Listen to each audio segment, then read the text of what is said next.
Assalamualaikum teman-teman, selamat berjumpa lagi dengan saya Abdurrahman dan masih tetap di channel Abdurrahman ya. Dan masih tetap juga mengupas tentang seputaran gangguan asam lambung dan diabetes psikosomatis.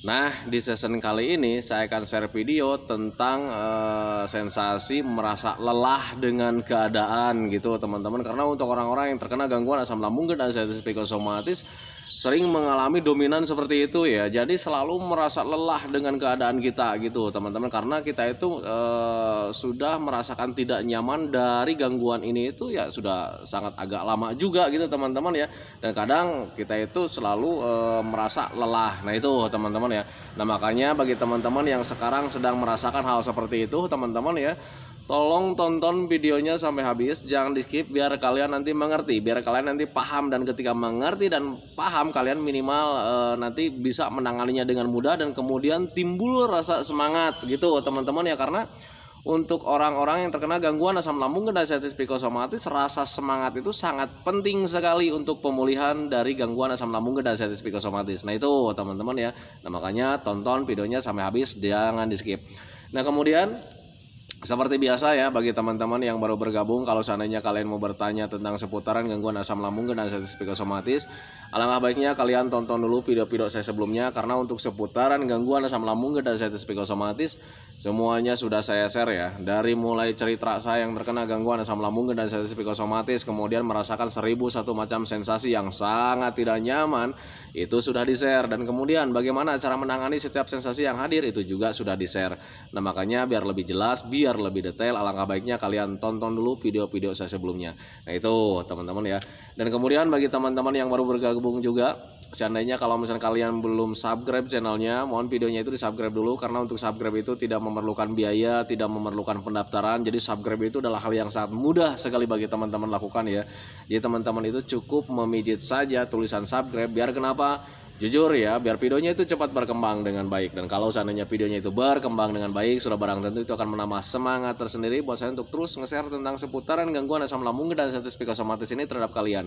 Kemudian yang lebih penting dan yang lebih utamanya, tekan juga tombol lonceng sama tombol like-nya ya, biar kalian itu dapat notifikasi atau pemberitahuan video saya yang terbaru, karena saya itu akan terus nge-share tentang seputaran gangguan asam lambung dan diabetes psikosomatis ini terhadap kalian, dengan tujuan semoga saja videonya itu menjadi wasilah atau jalan keluar bagi kalian yang sedang mengalami gangguan asam lambung dan diabetes psikosomatis hingga membaik ya, apalagi sampai sembuh total. Amin ya robbal alamin. Ya minimal hanya memberikan motivasi saja, atau lebih minimalnya lagi hanya sekedar menemani kalian yang sekarang sedang merasakan tidak nyamannya dari gangguan asam lambung dan diabetes psikosomatis. Nah itu teman-teman ya. Nah kembali lagi ke topik utama teman-teman ya. Untuk orang-orang yang terkena gangguan asam lambung dan diabetes psikosomatis itu selalu merasa jenuh dengan keadaan, selalu merasa lelah dengan keadaan gitu teman-teman ya. Kadang ketika kita jenuh, kita lelah dengan keadaan, kita itu selalu meratapi nasib ya.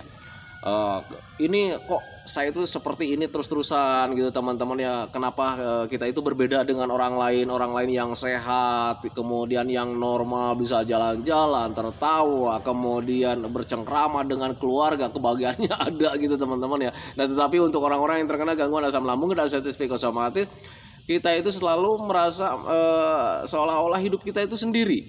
Nah itu teman-teman, kemudian selalu merasa capek dengan keadaan, kemudian selalu merasa berbeda dengan orang lain. Nah itu teman-teman, nah itu biasanya ketika kalian merasa seperti itu sebetulnya kalian sedang jenuh dengan keadaan. Nah itu teman-teman, nah sekarang Pak, ini untuk menghilangkan kejenuhannya itu harus gimana gitu kan ya, karena untuk jenuh itu ya tidak nikmat ya, tidak enak juga gitu teman-teman. Apalagi ketika kita jenuh itu ya kadang yang sering timbulnya itu adalah kesedihan teman-teman ya. Kita merasa sedih dengan keadaan kita merasa kecewa dengan keadaan kita. Nah itu teman-teman ya. Nah untuk menghilangkan kejenuhan teman-teman ya, kalian itu harus bisa menyadari dulu semuanya tentang gangguan asam lambung dan diabetes psikosomatis, baik sensasinya, baik perasaannya, baik pemikirannya. Kita itu harus bisa menyadari, harus bisa menerima dulu teman-teman ya. Menerima dulu bahwa kita itu terkena gangguan asam lambung dan diabetes psikosomatis. Jadi terkenanya itu dua gangguan, selain kena medisnya kita juga terkena psikisnya. Nah itu teman-teman, itu kalian harus bisa menerima. Itu kalian harus bisa menyadari gitu teman-teman ya. Dan kalau seandainya kalian sudah menerima dan sudah menyadari, minimal kalian bisa berpikir jernih teman-teman ya. Jadi tidak selalu berandai-andai, tidak selalu meratapi nasib. Kenapa saya seperti ini? Kenapa saya berbeda dengan orang lain? Capek rasanya. Nah itu teman-teman ya, minimal tidak akan ke sana. Nah itu teman-teman. Tetapi kalau misalnya kalian bisa menerima, menyadari, kalian itu bisa melakukan tindakan-tindakan yang cukup wajar teman-teman ya. Oh ini saya sedang terkena jenuh, karena memang kita itu sekarang terkena psikisnya, terkena medisnya juga gitu teman-teman ya. Minimal kalian menyadari bahwa kalian itu butuh semangat teman-teman ya. Nah itu, nah kalau seandainya kalian sudah ada rasa semangat, itu insya Allah ya, janji saya, karena itu memang pengalaman saya juga teman-teman ya, minimal rasa sedih kalian tidak ada. Nah itu teman-teman ya, karena ketika saat terkena gangguan asam lambung dan anxiety psikosomatis, kalau tidak menyadari ke sana ya gitu, itu selalu merasa sedih gitu teman-teman. Karena kenapa kita selalu merasa sedih? Karena yang pertama, kita itu mengalami sakitnya itu udah begitu lama, kemudian kita itu serasa berbeda dengan orang lain. Nah itu teman-teman, dan akhirnya ya ratapan nasib itu selalu hadir di pikiran teman-teman, dan akhirnya timbul rasa sedih gitu teman-teman ya. Nah ketika ada semangat, sudah pasti ya rasa sedih itu tidak ada teman-teman. Yang timbul itu pertanyaan-pertanyaan atau cara-cara atau berpikir metode teman-teman ya. Gimana caranya supaya kita itu tidak jenuh gitu ya, setiap harinya tidak jenuh. Gimana caranya supaya kita itu bahagia setiap harinya, karena untuk orang-orang yang terkena gangguan asam, rasa bahagia itu hilang teman-teman ya, hilang 100%. Nah itu teman-teman, jangankan dikasih kebahagiaan-kebahagiaan kecil ya, kebahagiaan-kebahagiaan besar aja itu tidak membuat kita bahagia teman-teman ya. Nah tetapi berbeda ketika kita menyadari, kemudian menerima juga. Minimal kita itu mempunyai rencana-rencana bagaimana kalau seandainya kita itu setiap harinya itu supaya hati dan pikiran kita itu menjadi senang. Nah itu teman-teman ya, berpikir jernih. Besok mau jalan-jalan, besok mau menonton komedi-komedi. Kalau seandainya sekarang rasa tidak nyaman, sekarang itu harus nonton video yang bahagia-bahagia. Seperti itu. Tetapi berbeda ketika kalian jenuh, kemudian belum memahami, belum menyadari ketika ada jenuh seperti itu, kalian larinya itu meratapi nasib. Mau sampai kapan saya itu seperti ini? Berbeda dengan orang lain. Orang lain sudah bisa lalu lalang, orang lain sudah bahagia, orang lain bisa makan bebas. Nah itu teman-teman ya. Nah makanya biar tidak jenuh, lakukan itu teman-teman ya. Itu sepengalaman saya. Jadi ketika menyadari, kemudian memahami, oh ini saya terkena psikis, oh ini sedang merasakan jenuh teman-teman ya. Ya sudah, kalau seandainya kalian sudah merasa jenuh, sedang merasa jenuh, ya kalian harus mencari hiburan-hiburan teman-teman ya. Itu sepengalaman saya. Jangan pernah meratapi nasib, karena untuk meratapi nasib itu tidak akan membuat kalian baik, tidak akan membangun kalian teman-teman ya. Tetapi ketika kalian merasa jenuh, berpikir positif saja, berpikir wajar saja, bertindak wajar saja. Oh ya, ini saya sedang jenuh, ayo harus lakukan hiburan-hiburan. Untuk melakukan hiburan itu banyak sekali caranya teman-teman ya, banyak sekali ragamnya teman-teman ya. Bisa dengan penglihatan, bisa dengan pendengaran, bisa dengan tindakan gitu teman-teman ya. Dengan penglihatan, lihatlah kalian itu hiburan-hiburan, kemudian pemandangan-pemandangan yang indah. Nah itu teman-teman, minimal ketika kalian melihat hal-hal yang menyenangkan, itu bisa mempengaruhi keingatan. Minimal ingatan tentang penyakit itu tidak ada. Nah itu teman-teman. Kemudian selanjutnya kalian, kalau seandainya Pak saya itu malas untuk melihat-lihat yang indah-indah, minimal kalian itu mendengarkan yang baik-baik, mendengarkan yang menyenangkan. Kalau seandainya kalian mendengarkan yang baik-baik, mendengarkan yang menyenangkan, minimal tentang pemikiran yang negatif itu pasti teralihkan teman-teman ya. Karena untuk pikiran negatif itu bisa teralihkan dengan pandangan yang nikmat, pendengaran yang nikmat gitu, kemudian tindakan yang nikmat juga. Nah itu teman-teman, jadi ketika kalian mendengarkan hal-hal yang baik bisa mempengaruhi ke hal-hal negatif teman-teman ya. Jadi untuk pemikiran-pemikiran negatif itu bisa terlupakan dengan pendengaran-pendengaran yang menyenangkan. Nah itu teman-teman. Kemudian yang ketiganya, melakukan aktivitas yang menyenangkan. Itu termasuk dengan tindakan yang menyenangkan, tindakan yang positif. Kenapa bisa seperti itu? Bisa tindakan menyenangkan atau tindakan positif-positif itu bisa melupakan pikiran-pikiran negatif atau pikiran-pikiran atau ingatan-ingatan tentang penyakit. Bayangkan saja, mari berpikir wajar saja. Ketika kalian melakukan tindakan atau melakukan hobi yang menyenangkan, di situ pikiran mulai fokus ya, mulai fokus gitu teman-teman. Walaupun di awal-awal itu agak sulit ya, tetapi ketika kalian melakukan aktivitas yang menyenangkan, tangannya bergerak, kemudian di situ ada hati senang, kemudian pikirannya juga mengarah-arah, ini gimana nih supaya bagus, kan seperti itu ya. Nah ketika kejadian seperti itu, minimal pikiran tentang penyakit, pikiran tentang sensasi itu hilang teman-teman ya. Saat itu gitu teman-teman ya. Dan bayangkan saja teman-teman ketika kalian melakukan terus seperti itu, kemudian pikiran tentang penyakit, pikiran tentang sensasi itu kemudian terlupakan terus seperti itu, lambat laun kalian bakalan sembuh total teman-teman ya. Karena jujur sepengalaman saya itu yang namanya gangguan asam lambung dan diabetes psikosomatis itu sembuhnya dengan terlupakan gitu teman-teman. Dan ketika mendengar kata-kata terlupakan, berarti kalian harus bisa berpikir wajar. Oh iya, gimana caranya supaya penyakit dan sensasi ini terlupakan teman-teman ya. Nah tetapi Pak, saya itu sekarang itu sedang merasakan tidak nyaman. Gimana cara melupakannya? Kan seperti itu ya pertanyaannya. Banyak sekali pertanyaan-pertanyaan dalam pikiran untuk orang-orang yang terkena gangguan asam. Untuk melupakan, untuk menghilangkan rasa tidak nyaman itu kalian harus bisa membedakan mana sensasi medisnya, mana sensasi psikisnya teman-teman. Kalau seandainya di medis gitu teman-teman, jangan terlalu diperhatikan gitu teman-teman ya. Kalian menjaga pola makan juga sudah beres, tapi Pak ini nggak nyaman. Tetap kalaupun sudah menjaga pola makannya, ingat semuanya juga nggak ada prosesnya teman-teman. Kalian itu terkena gangguan sakit. Orang sakit itu pemulihannya bukan kayak mimpi. Kalian ketika sedang bermimpi pengen ketika bangun hilang mimpinya. Tidak seperti itu teman-teman. Semuanya ada prosesnya. Jangankan untuk gangguan asam lambung dan diabetes psikosomatis, hal sepele saja itu ada prosesnya teman-teman. Maka di situ butuh kesabaran juga. Nah itu teman-teman, yang penting gimana caranya supaya kalian itu cepat membaik teman-teman. Karena untuk gangguan asam lambung dan diabetes psikosomatis itu sangat simpel teman-teman ya. Bahkan semuanya itu hanya dengan terlupakan. Nah itu teman-teman, karena ketika kita selalu mengingat-ingat tentang penyakit, mengingat-ingat tentang sensasi, itu lebih dominan, penyakit itu sering terasa gitu teman-teman ya. Karena yang namanya orang terkena gangguan asam lambung dan diabetes psikosomatis semuanya serba sensitif. Nah itu teman-teman ya, ada sensasi sedikit, kita mengingat-ingat tentang hal-hal yang bahaya, sudah pasti rasanya itu semakin besar. Padahal itu adalah gangguan kecil. Itu sepengalaman saya. Dulu juga sama, saya seperti kalian teman-teman ya, ketika ada sensasi sedikit berpikirnya itu kemana-mana. Waduh ini kayak macam hal besar teman-teman. Nah tetapi ketika kesininya mulai membaik, apalagi ketika sudah sembuh total, itu baru kita menyadari sangat besar sekali. Ternyata gangguan asam lambung dan diabetes psikosomatis itu gangguan rumahan dan gangguan biasa teman-teman ya. Nah tetapi rasanya sangat besar itu karena kita psikisnya terganggu, perasaannya terganggu, sensitifnya semakin membesar. Nah itu teman-teman, jadi hal kecil aja itu terasanya itu sangat besar. Nah saya itu selalu mengingatkan sama teman-teman itu setiap harinya, usahakan ketika kalian ada sensasi itu jangan pernah berpikir yang lain-lain. Nah itu teman-teman, berpikir sederhana aja. Flashback kejadian ini sama kejadian dulu. Kalian sudah mengalaminya. Kemudian rasa was-was, gelisah juga kalian dulu mengalaminya. Ketika mungkin anak kalian pulang terlambat, ketika mungkin pacar kalian itu mau diambil orang. Nah itu teman-teman, mungkin kalian itu ketika mau ditagih utang, itu was-was, gelisah itu pasti ada teman-teman. Cuman durasinya dulu nggak sedahsyat sekarang. Kenapa seperti itu?